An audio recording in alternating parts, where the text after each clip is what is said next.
If I asked you what genre the Metal Gear Solid series falls into, what would you say? If you're talking about the games post MGS 3 and answered third person shooter, I wouldn't blame you. MGS 4 normalized the reticle, Peace Walker locks onto enemies as soon as you aim, and Metal Gear Solid 5 incentivizes third person shooting through reflex mode, regenerating health, and armor that enables you to engage in combat more often. However, you can't say the same for those older games. Today I'm Pliskin and I want to talk about Metal Gear Solid 2 and 3 and explain why they earned their place in the stealth category more so than later games.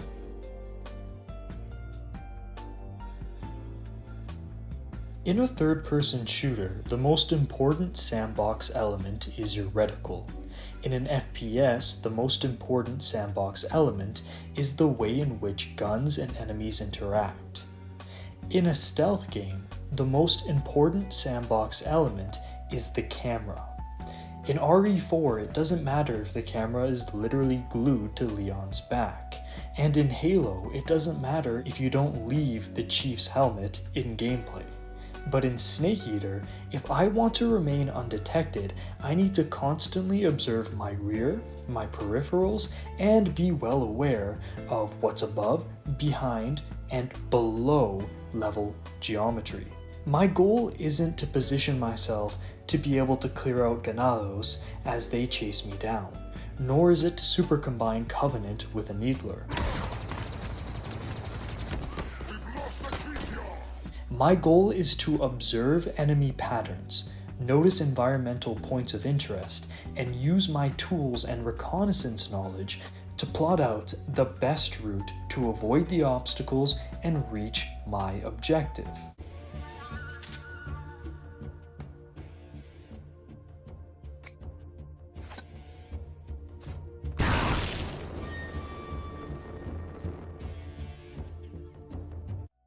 Every action I take is measured, as my situation is constantly changing as I whip the camera around me and receive new information.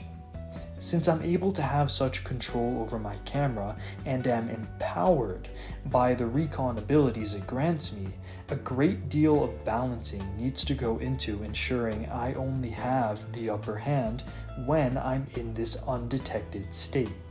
This brings us to what makes Metal Gear Solid's dynamic camera so special. When I use an environmental advantage such as tall grass to conceal myself, I'm forced into a first-person perspective. This isn't necessarily a bad thing, as I can still view what lurks in front of me, as well as make accurate shots. However, I am at a point of vulnerability when I decide to leave this cover. As my camo index lowers and the forced perspective goes back into free camera, I am vulnerable to whatever I wasn't able to notice while in first person. Vulnerability also extends to the shooting. You see, if I'm going to try and go for accurate shots, I need to close into my iron sights and constantly adjust my rear sight to align with my front sight every time I move my gun. It's not like so many other shooters where your sights are constantly snapping back to wherever you want to aim as you move. It's awkward and clunky, just like trying to use iron sights while on the move in real life. The act of shooting takes time and leaves me vulnerable, so I constantly have to be aware of my surroundings and positioning every time I want to shoot. Now, the aiming in MGS 2 and 3 are far from perfect. While the click of R3 locking me into first person makes aiming with the left stick, leaning with the triggers, and shooting with the much smoother but still awful pressure controls on the Xbox is bearable, the holding of R1 for first person, holding of L1 for iron sights, holding of R2 and L2 for leaning, and using L3 to aim involving 6 fingers on PlayStation controls when you include square to shoot is just terrible. At this point, if you're a talentless hack like Kojima, you'll just give up and say, let's do what everyone else is doing. You'll give up on the unique and immersive aiming systems. However, I think these systems that tie into the camera-based vulnerability are worth refining. But how, you might ask? Well, ironically enough, the game that proved Metal Gear Solid doesn't have to resort to being a third-person shooter is the returning king of third-person shooters itself. The Resident Evil 4 remake does a lot to improve the original game's sandbox, and while I will one day at an undetermined point in the future make a video all about that, for today I want to focus on how Leon, hereon known as Sex Appeal Snake, utilizes his rifles. Sexy Snake can equip scopes on his weapon and go right into them as he aims like in the original, but Kinky Snake can also remove the scopes and utilize the weapon's iron sights. Moving or readjusting his aim results in having to readjust his iron sights in a clunky and realistic way. The camera also locks you into your iron sights in a forced first-person perspective, adding an element of vulnerability. Do you see where I'm going with this? Resident Evil 4 Remake proves that Metal Gear Solid's tactical, hyper-reality infused aiming can work with a sensible, streamlined control scheme. Now, at this point here, I'm supposed to transition and talk about like Metal Gear again, because yeah, I'm going to talk about this game later, but like, can we just talk really quick about like how great Ashley is in this game? Like, I love her redesign. I love the way that like she sounds more like a normal person rather than a 5-year-old. I like that she's, you know, a little bit more capable and trying to help, but still feels like a damsel in distress. Also, all the crazy people out there that are saying that, like, they took away Ashley's sex appeal, like, are you fucking crazy? Like you're telling me you can look at this thing right here and say that it doesn't have sex appeal? Like, these must be the same motherfuckers that saw Jill in RE3 make and was like, oh no, she's too manly for me. Like, what are you talking about? Just look at this. Also, a bit of a side note, but I also find it really weird that, like, in the same time RE4 Remake comes out and I start playing Parasite Eve, I also start sleeping with, like, short blonde girls. I don't know if fate is really a thing, but it can't be a coincidence that all of a sudden the media I'm like consuming has like short blonde girls, and then I'm also like with short blonde girls. It's weird. Anyways, back to the video.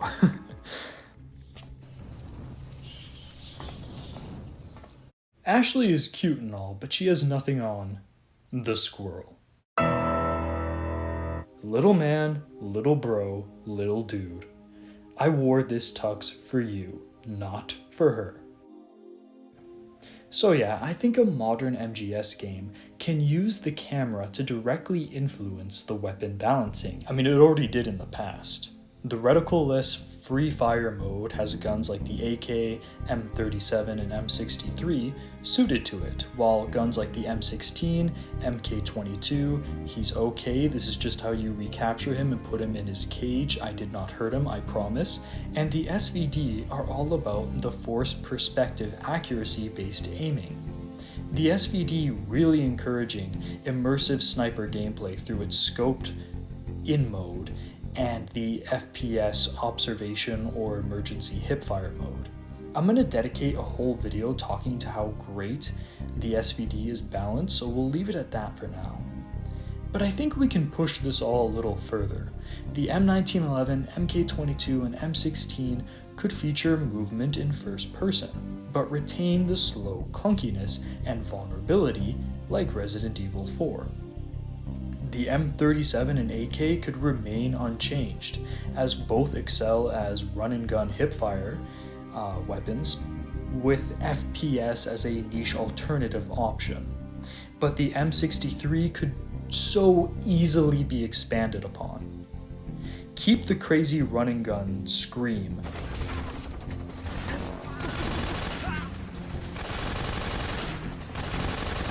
but imagine a first-person locking bipod mechanic. Just picture it. Oh no, I've been spotted. Wait a minute, I used my camera to scan the environment to know where the reinforcements will likely come from. Let me crawl up to this vantage point, set up my belt fed, and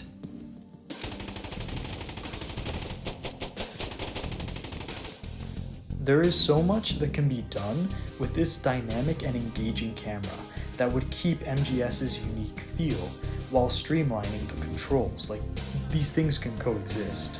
And it's not like I'm completely opposed to third-person shooting. Make guns like the M9 and the Scorpion unique for their lasers and have the camera lock in behind Snake's shoulder while aiming. I'd just rather have this kind of shooting implemented in a way that's cool and unique and adds to the game's balancing, rather than just copying Resident Evil 4, which I know is tempting because, come on, look at how fucking cool this is.